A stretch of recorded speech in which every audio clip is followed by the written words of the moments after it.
तो नमस्कार दोस्तों, रिलायंस इंडस्ट्रीज लिमिटेड ने अपने क्वार्टर 4 और एनुअल रिजल्ट्स को पब्लिश कर दिया है और कंपनी ने ईयर ऑन ईयर बेसिस पे बहुत ही अच्छी ग्रोथ दिखाई है और साथ साथ कंपनी के एनुअल रिजल्ट्स भी बहुत ही बढ़िया आए हैं। तो इसलिए आज की वीडियो में हम इन्हीं रिजल्ट्स को एनालाइज करेंगे और देखेंगे कि किस किस पैरामीटर में कंपनी में कितनी ग्रोथ आई है। तो सबसे पहले बात करते हैं कंपनी के क्वार्टरली रिजल्ट्स के बारे में। तो इस साल का जो कंपनी का मार्च 2022 का क्वार्टर एंड हुआ है उसमें कंपनी के रेवेन्यू आए हैं 2,07,375 करोड़ रुपए, जबकि पिछला जो दिसंबर वाला जो क्वार्टर था कंपनी का 2021 का, उसमें था ये 1,85,027 करोड़ रुपए। और इसमें हम देखें तो क्वार्टर ऑन क्वार्टर बेसिस पे कंपनी को 12% की बहुत अच्छी ग्रोथ मिली है। ऐसी बात करें कंपनी के मार्च 2021 के क्वार्टर की, जो पिछले साल का मार्च क्वार्टर था, उसमें कंपनी के रेवेन्यू थे 1,49,575 करोड़ रुपए और ईयर ऑन ईयर बेसिस पे हम देखें तो कंपनी को 39% का रेवेन्यू में बहुत ही अच्छा ग्रोथ मिला है। उसमें बात करें कंपनी के ऑपरेटिंग प्रॉफिट मार्जिन की, तो इस क्वार्टर के जो कंपनी के ऑपरेटिंग प्रॉफिट मार्जिन आ रहे हैं वो आ रहे हैं 31,366 करोड़ रुपए। दिसंबर 2021 में ये थे 29,706 करोड़ रुपए और मार्च 2021 के क्वार्टर में थे 23,351 करोड़ रुपए। यहाँ पे हम देखें तो कंपनी को ईयर ऑन ईयर बेसिस पे भी ग्रोथ मिली है और क्वार्टर ऑन क्वार्टर बेसिस पे भी ग्रोथ मिली है। ईयर ऑन ईयर बेसिस पे कंपनी को 34% की बहुत ही अच्छी ग्रोथ आई है और क्वार्टर ऑन क्वार्टर बेसिस पे भी कंपनी को 6% की ग्रोथ मिली है। इसके बाद बात करें कंपनी के ऑपरेटिंग प्रॉफिट मार्जिन की, तो इस क्वार्टर का जो कंपनी का ऑपरेटिंग प्रॉफिट मार्जिन है ये 1% कम हुआ है। इस क्वार्टर कंपनी का ऑपरेटिंग प्रॉफिट मार्जिन आ रहा है 15%, जबकि लास्ट क्वार्टर में 16% था और लास्ट ईयर के मार्च क्वार्टर में भी ये 16% का था। इसमें 1% की कंपनी को कमी आई है। इसके बाद बात करें कंपनी के प्रॉफिट बिफोर टैक्स की, तो इस क्वार्टर का जो कंपनी का प्रॉफिट बिफोर टैक्स आ रहा है वो आ रहा है 22,411 करोड़ रुपए, जबकि लास्ट क्वार्टर में ये 25,227 करोड़ रुपए था। तो इसमें भी quarter on quarter basis company को 11% का डिक्लाइन आया है। लेकिन वहीं अगर हम इसको देखें मार्च 2021 के क्वार्टर से, तो उसमें कंपनी का जो प्रॉफिट बिफोर टैक्स था वो था 16,382 करोड़ रुपए और ईयर ऑन ईयर बेसिस पे इसमें कंपनी को 37% का जो है ग्रोथ अच्छा मिला है।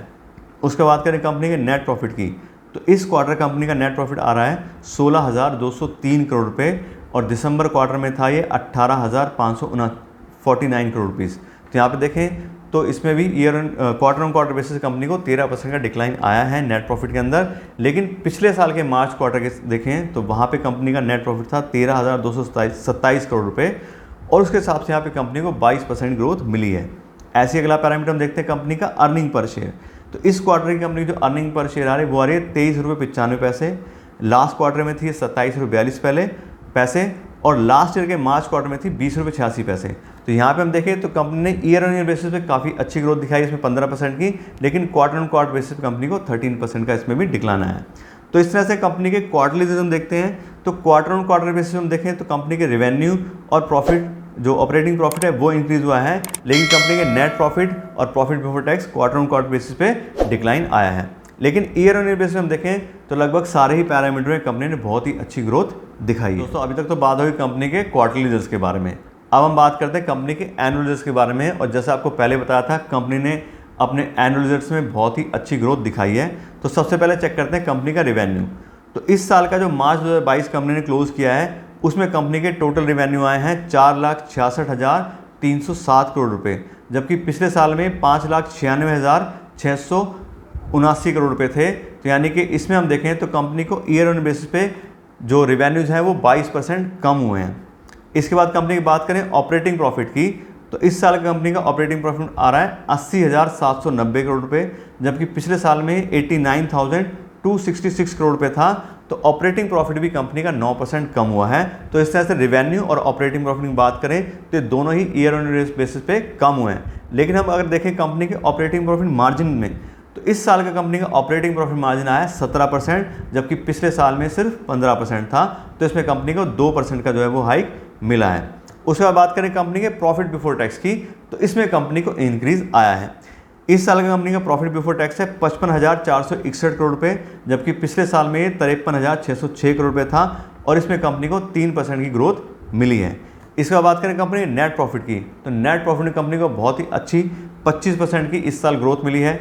इस साल कंपनी का नेट प्रॉफिट है 49,128 करोड़ रुपीज़, जबकि पिछले साल में 39,354 करोड़ रुपीज़ था। तो दोनों को हम कंपेयर करते हैं तो 25% की बहुत ही अच्छी कंपनी को नेट प्रॉफिट में ग्रोथ मिली है। इसके बाद करें कंपनी के अर्निंग पर शेयर की, तो इस साल का कंपनी का अर्निंग पर शेयर आ रहा है 77 रुपये 50 पैसे, जबकि पिछले साल में 58 रुपीज़ 20 पैसा था और इसमें कंपनी को 33% की काफ़ी अच्छी ग्रोथ मिली है।